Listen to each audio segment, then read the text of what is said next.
राजन सगोष्ठम सबलो द्वार को स्वयं श्याम सुंदर थामते हैं। भगवान ने इंद्र को आशीर्वाद दिया है। इंद्र अपने स्थान पर पहुंचा। गोप ग्वाल समझ गए कि ये तो हमारा लाला नहीं है। हमारी पोल पट्टी खुल गई।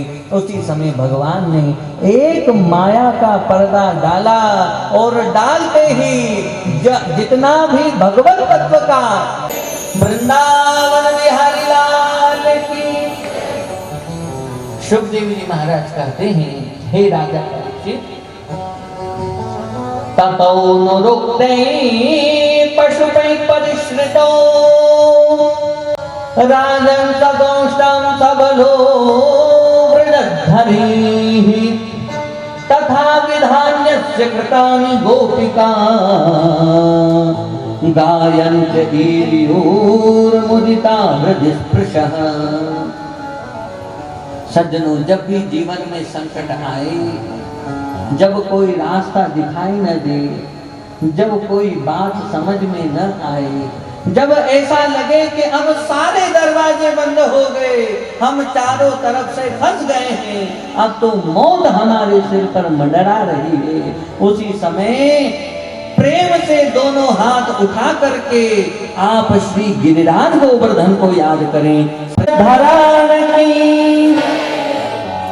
जब भी जीवन में संकट आए, श्याम सुंदर को याद करो कि हे प्रभु, जैसे आपने ब्रजवासियों की रक्षा की, आपने 7 कोस के पहाड़ को उठाया, आप हमारे जीवन का भार नहीं उठा सकते क्या? सज्जनों, जंगल में भयंकर अग्नि लगी, चारों तरफ भयंकर दावानल अग्नि लग रही है। सभी ने भगवान से प्रार्थना की, हे कृष्ण हमारी रक्षा करो। भगवान ने सभी को कहा, भैया अपनी अपनी आंखें बंद कर लो। और उसी समय देखते ही देखते जितनी भी जंगल की अग्नि थी, भगवान उस अग्नि का पान कर। सज्जनों, उसने आंखें खोली तो वो अंधा हो गया, सूरदास हो गया, और उसी गोप ग्वाल का जन्म इस कलिकाल में श्री सूरदास जी के रूप में हुआ है। बोलो श्री सूरदास जी महाराज की। ये सूरदास जी वही है जिनका पद, जिनके भजन हम सभी गाते हैं, जो भगवान के अनन्य भक्त हुए। सूरदास जी बड़ा सुंदर श्रृंगार करके भगवान बांके बिहारी के मंदिर में पधार जाते, तो पंडित कहने लगे कि हे सूरदास जी, आपको तो आंखों से कुछ दिखाई नहीं देता है, इतना सज धज करके, इतना सुंदर सुंदर कपड़ा पहन करके यहाँ मंदिर में करने क्या आते हो? ब्राह्मण और पंडित कहने लगे कि यहाँ क्या करने आते, तुमको तो दिखाई नहीं देता, घर पर ऐसे फटे टूटे कपड़े पहन करके रहते हो, मंदिर में आते हो तो बढ़िया इत्र लगाओगे, खुशबू लगाओगे, श्रृंगार करोगे, नए नए कपड़े पहनोगे, तिलक छापा लगाओगे, माला कंठी पहनोगे। अरे सूरदास जी, यहाँ किसको बताने आ रहे हो, तुमको तो दिखता नहीं। सूरदास जी कहने लगे, भैया मैं अंधा हूँ, मुझको देखने वाला भगवान अंधा थोड़ी है, मैं तुमको दिखाने नहीं आ रहा हूँ, मेरे भगवान को मैं बताने आता हूँ कि हे भगवान, मेरी चिंता नहीं करो, आपका भक्त मस्त है, आनंद में है, मेरी चिंता की कोई जरूरत नहीं। तो ये कितने कितने ऊंचे सज्जनों इनके भाव हैं। सज्जनों, नंद बाबा ने बहुत सुंदर एकादशी का व्रत किया है। द्वादशी के दिन अर्धरात्रि में उन्होंने यमुना जल में प्रवेश किया। वरुण देवता के दूत उनको पकड़ करके ले गए हैं। भगवान श्री कृष्ण अपने पिताजी को छुड़ाने के लिए वरुण लोक में पधारे हैं। श्री शुक उवाच एवं प्रसादितः कृष्णो। देवता, आपने हमारे पिताजी को बंदी क्यों बनाया? वरुण देवता कहने लगे कि इन्होंने अर्धरात्रि में यमुना जल में प्रवेश किया स्नान करने के लिए। देखो जितनी भी नदियां हैं, गंगा, यमुना, सरस्वती, त्रिवेणी, सरयू, कावेरी, गोदावरी, जितने भी हमारे तीर्थ स्थल है, वहां पर सूर्यास्त के बाद स्नान का निषेध है। नदियों में हम स्नान करने जाएं, तीर्थों में तो वहां का नियम है, एक तो कपड़ा खोल करके वहां पर स्नान नहीं किया जाता है। आप जब भी गंगा यमुना में जाएं तो पहले अपने घर पर स्नान करके फिर गंगा यमुना में डुबकी लगाओ। मान लो ऐसा संभव नहीं है तो जब भी नदी में हम डुबकी लगा रहे हैं तो पहले गंगा यमुना का पूजन करो, उनसे क्षमा याचना करो, और क्षमा याचना करने पर गंगा महारानी, यमुना महारानी, उनसे प्रार्थना करो कि हे गंगा मैया, हम आपकी शरण में आए हैं, आप हमारा उद्धार करो, आप हमारे मन के मेल को धो दो, हे गंगा मैया, हमारे जन्म जन्मांतरों के पापों को आप धो दो, नष्ट कर दो। तो उसका लाभ कैसे मिलेगा? सज्जनों, वरुण देवता श्री कृष्ण नंद बाबा को वहां से छुड़ा करके पुनः लाए हैं। सारे के सारे ब्रजमंडल में आनंद हो गया। कात्यायनी देवी के व्रत किए थे, मां जगदम्बिका के व्रत किए थे। वहां पर भगवान ने सभी को वरदान दिया था कि हे गोपियों, तुम मुझको प्राप्त करना चाहती हो, शरद ऋतु की पूर्णिमा के दिन मैं तुम्हारी समस्त मनोकामनाओं को पूर्ण करूंगा। सज्जनों, धीरे धीरे शरद ऋतु आई है और गोपियों का प्रेम धीरे धीरे बढ़ रहा है। भगवान नंद नंदन श्याम सुंदर अब अपनी रास लीला और महारास लीला का शुभारंभ करना चाहते हैं। सज्जनों, रास लीला की जो श्रीमद् भागवत महापुराण में कथा है,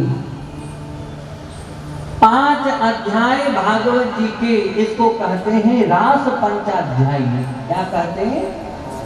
रास पंचा। रास लीला किसको कहते हैं? जहां पर रस प्रकट हो, जहां पर आनंद प्रकट हो, जहां पर प्रेम की धारा प्रकट हो, वो है रास लीला।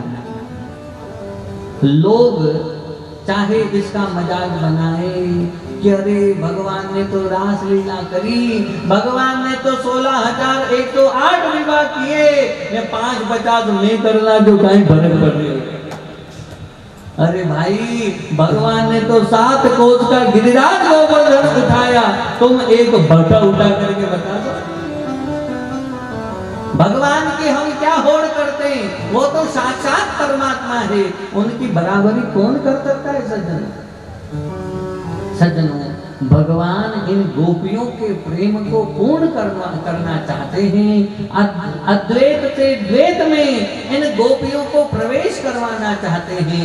अपने रस में, अपनी प्रेमा भक्ति में इन गोपियों को डुबाना चाहते हैं। जैसे ही भगवान का नाम हम सुने, हमारा हृदय गदगद हो जाए और हमारा रोम रोम खिल जाए।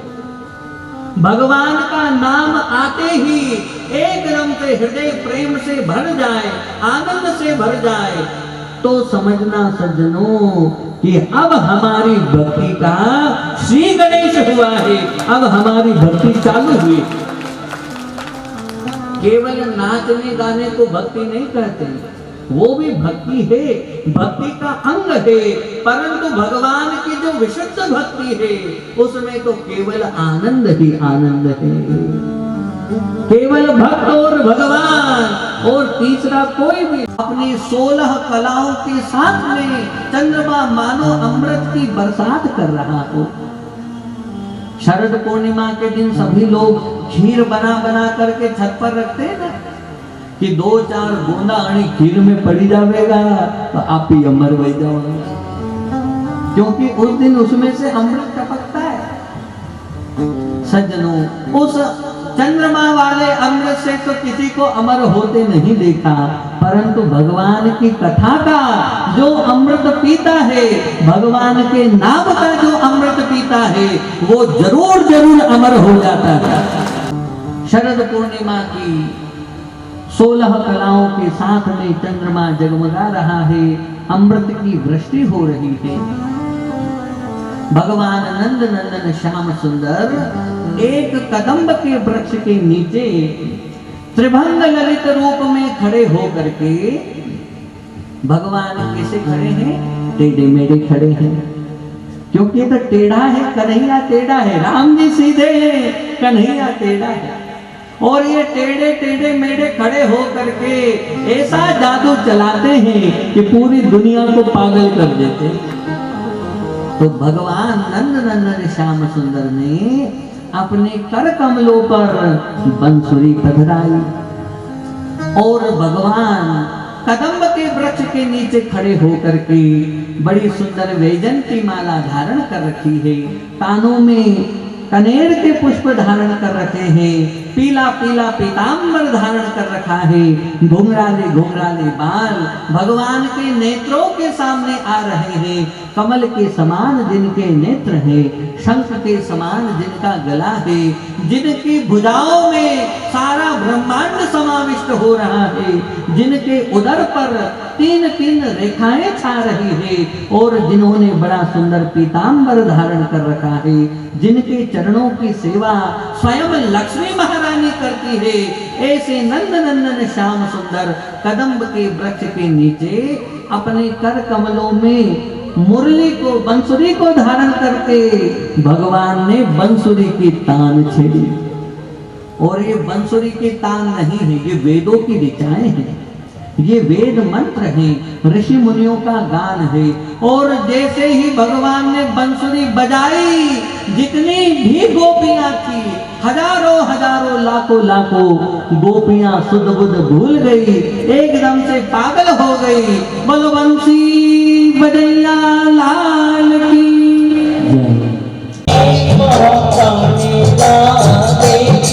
माने कालो कालो जमुना जीरो पानी लागे।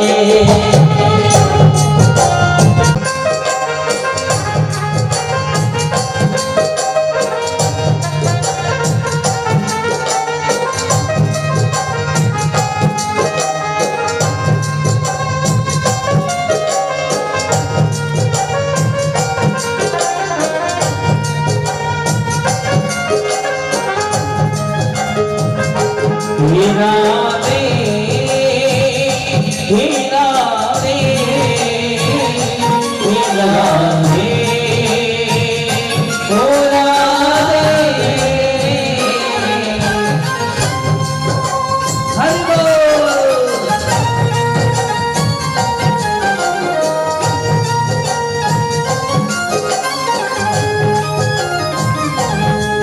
हे जमुना जी तो काली काली राधा गोरी गोरी, यमुना मैया काली काली राधा गोरी गोरी, यमुना मैया काली काली राधा गोरी गोरी।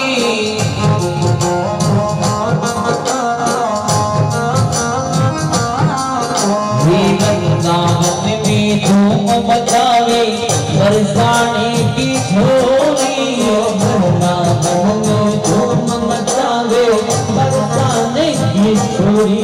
ब्रज राम राधा की ब्रज राम राधा की ब्रजदानी लागे ब्रजदानी लागे। माने कारो कारो यमुना जीरो पानी लागे।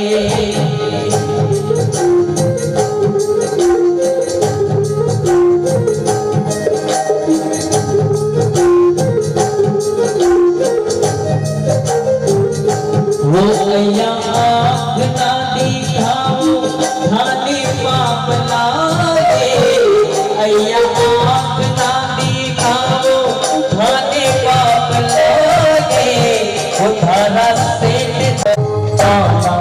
मुरली में मेरे तुम्हें बारंबार आनंद मुरली में तेरे तुम्हें बारंबार रूप रूप धरे मन मोहन कोई न आयो पार रूप धरे मन मोहन तुम्हें न आयो पार रूप धरे मन मोहन तुम्हें न पावे पार रूप रंग की छवि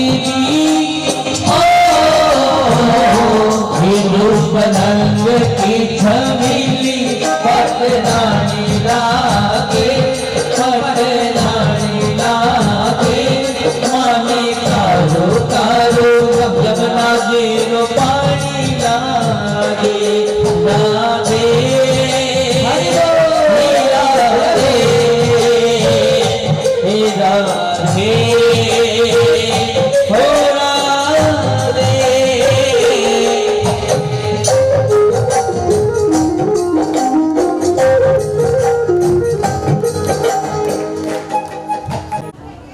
भगवान का जैसे ही बंसुरी कानों में तान आई है, कोई कोई गोपियां अपने बच्चों को खिला रही थी। उन बच्चों को सुलाना था पालने में तो सुलाया नहीं, ऊपर छींकों पर बच्चों को टांग दिया। कोई गोपी गौशाला में गायों को बांधने गई थी, परंतु वो प्रेम में इतनी मतवाली हो गई कि जबकि बंदी थकी ही बनाने भी गोली दी गई। सब उल्टा पुल्टा काम कर रही है। कोई गोपी चाय बना रही थी तो शक्कर की जगह मुट्ठे भर भर के नमक डाल दी। ऐसी गोपियां प्रेम में डूबी सज्जनों। आप इसका, क्योंकि हम जिस कथा का रसपान कर रहे हैं सज्जनों, इस कथा में इतना आनंद है। जब भगवान ने साक्षात मुरली बजाई होगी तो गोपियां पागल हो जाए, इसमें क्या कोई बड़ी बात नहीं। गोपियां सुध बुध भूल गई सज्जनों, और अर्धरात्रि में भगवान से मिलने के लिए अपने आप घर परिवार को छोड़ छाड़ करके दौड़ पड़ी। सुखदेव जी कहते कितनी गोपियां दौड़ी सज्जनों, झुंड के झुंड, हजारों लाखों लाखों गोपियां अपना सारा घर परिवार का त्याग करके, कुटुंब कबीले का त्याग करके, गोपियां बावड़ी होकर के आधी रात में भगवान से मिलने के लिए रवाना हो गई। एक गोपी के पति ने उस गोपी को जाने नहीं दिया, कहा मैं तो नहीं जाने देता, कमरे में बंद कर दिया। तो गोपी तो भगवान की सच्ची भक्ता थी, उसने कहा तुम ऐसे नहीं जाने दोगे, मेरे शरीर पर तुम्हारा हक है, मेरा मन तो भगवान का है, मेरे हृदय में तो श्याम सुंदर बसा है।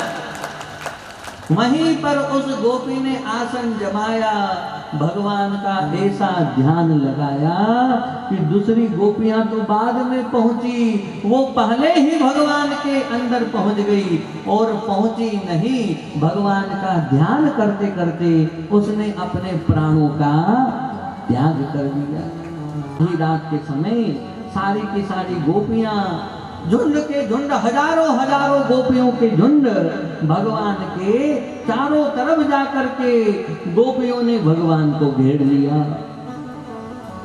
भगवान ने देखा, अरे आधी रात में ये सारी की सारी गोपियां यहाँ पर क्या करने आई है। भगवान गोपियों से कहते हैं, श्री भगवान वाच, सज्जनों बहुत मन लगा करके इस कथा का आनंद लें। सज्जनों कभी न कभी हमारा भी ऐसा सौभाग्य हो, कभी हमारे जीवन में भी ऐसा सूर्य प्रकट हो कि हमारे भी जीवन में श्याम सुंदर की रास लीला के अंदर हमको भी प्रवेश मिले, भगवान की प्रेमा भक्ति का रसास्वादन हम भी कभी करें, कभी भगवान की भक्ति का हमको भी आनंद मिले। भगवान गोपियों को कहते हैं, श्री भगवान वाच, स्वागता वो महाभागा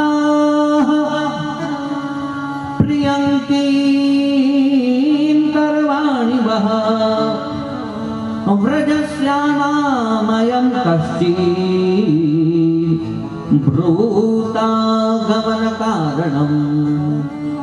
भगवान हजारों हजारों गोपियों को देख करके कहते हैं, हे गोपियों, तुम्हारा स्वागत है, स्वागत है, मोस्ट वेलकम, पधारो पधारो पधारो, स्वागत है। स्वागत अभिनंदन करके अगले ही क्षण में भगवान कहते हैं, गोपियों एक बात तो बताओ कि आधी रात में अटे कहीं लाडू खावाने आई हो। अब गोपियां कहने लगी, एक गोपी होशियार थी, वो बोली, अरे कन्हैया, तुमने बुलाया तो हम आई हैं, क्या हम क्या बिना बुलाए थोड़ी ना आई। भगवान ने कहा, अच्छा मो ताने घरे का निमंत्रण पत्रिका मोकली कहीं कि मारे पदार्थ दो। अरे मैंने कब तुमको बुलाया। एक गोपी कहने लगी, कन्हैया, तुम्हारी बंसुरी की तान ही ऐसी है कि हमने अपने आप को खूब रोका, परंतु कन्हैया, तुम्हारी इस बंसुरी ने तो हमको पागल कर दिया, मतवाला कर दिया। हम रुकना चाहती थी, परंतु फिर भी दौड़ करके हम तुम्हारे चरणों में आ गए। तो कैसा भी हो, पति भगवान है, देवता है, सदा सर्वदा उसकी आज्ञा का पालन करना चाहिए, क्योंकि स्त्री का सौंदर्य उसके पति से है, स्त्री का शील उसके पति से है, स्त्री का चरित्र उसके पति से है, स्त्री का सब कुछ। अनुसुईया का नाम आपने सुना है, कितनी बड़ी सती हुई, फिर हम चले जाएंगी। पति किसको कहते हैं, ये हमको बताओ। भगवान कहने लगे, हे गोपियों, जो स्वप्न में भी हमारा पतन नहीं होने दे, जो सदा सर्वदा जन्म जन्मांतरों तक जो हमारी रक्षा करे, उसका नाम है पति। जो 24 घंटे हमारे साथ में रहकर हमारी रक्षा करे, उसका नाम है पति। एक गोपी मुस्कुराई और कहने लगी, हे भगवान, ऐसे पति तो बस आप ही हो सकते हो, क्योंकि संसार में तो सब नश्वर है, संसार तो मरण धर्मा है, संसार तो बनने बिगड़ने वाला है। हे श्याम सुंदर, ये जो संसार के पति हैं, ये तो आज नहीं तो कल छोड़ करके चले जाएंगे। हे श्याम सुंदर, ये भव सागर से पार नहीं कर सकते।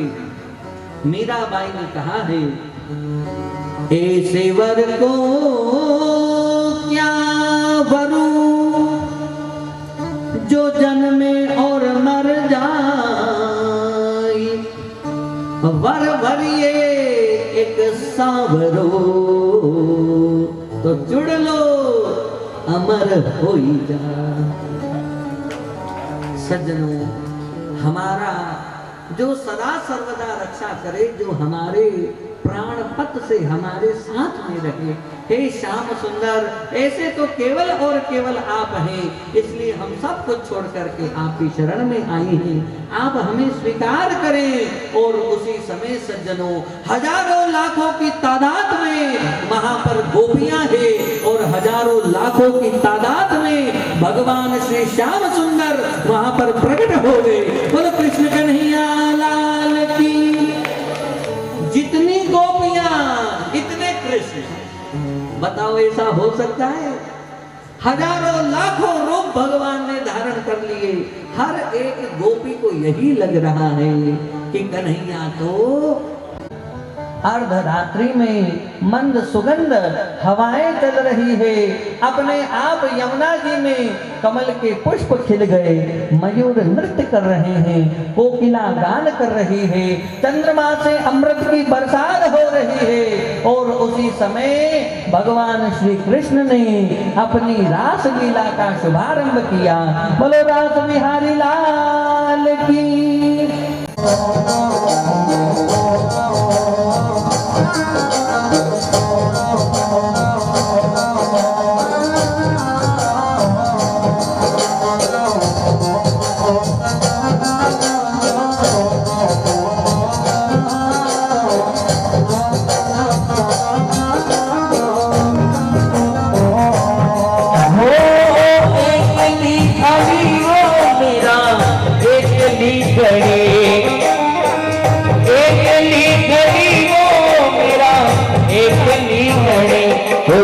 अब तो शरीर काना अब तो शरीर माधव नाम दिन में मेरा भाई एक भी भले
गोपियों के बीच में भगवान अंतर ध्यान हो गए।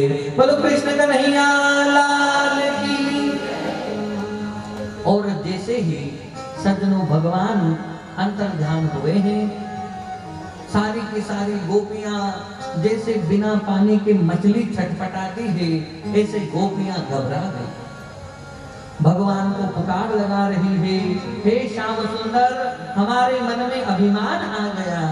सज्जनों, एक भगवान के परम भागवत भक्ता गोपी, जिसको साथ में लेकर के भगवान निधि वन में पधारे हैं, अपनी अंतरंग लीला करने पधारे हैं। सज्जनों, ये कौन सी गोपी है? श्री सुखदेव जी महाराज कहते हैं, अनया राधितो नूना। हे राजा परीक्षित, अच्छा राधा रानी क्या किया जाएगा? देखो कितने सुंदर सुंदर पुष्प लग रहे हैं, थोड़ा मेरा चोटी का गजरा बना दो, थोड़े मेरे पुष्पों से मुझको सजा दो। भगवान ने कहा ठीक है राधे रानी। अब ये तो इतना ऊपर ऊपर है, इसको लेंगे कैसे? भगवान क्यों घबराते हो, आपके कंधे पर चढ़ जाती हूँ मैं। भगवान के कंधे पर चढ़ गई, ऊपर डाल पकड़ा। भगवान ने कहा राधा जी, अरे डाल ने हाउ मजबूत पकड़ दो। अरे भगवान क्या हुआ, आप तो अपना पीतांबर करो, मैं फूल तोड़ तोड़ के आपके पीतांबर में डालती। हे श्याम सुंदर, आप जल्दी से जल्दी अवतार ले, आप जल्दी से जल्दी पधारे। आपके बिना सारी की सारी गोपियां विह्वल हो रही है, विरह से कातर हो रही है। हे श्याम सुंदर, यदि आप नहीं आए तो हम अपने प्राणों का त्याग कर देंगी।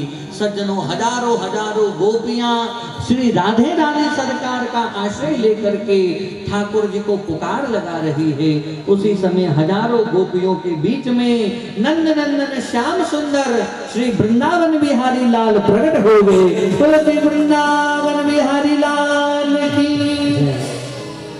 सज्जनों, अब पुनश्च दो दो गोपियों के बीच में एक एक कृष्ण, दो गोपी एक कृष्ण, दो गोपी एक कृष्ण, हजारों हजारों गोपियां, हजारों हजारों कृष्ण है। शरद पूर्णिमा की सुंदर चांदनी है। बिहारी लाल की। तारा बिन श्याम ने एक लड़ो लागे,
जय मेवाड़। प्लीज मेरे YouTube चैनल को सब्सक्राइब जरूर करें। Thank you.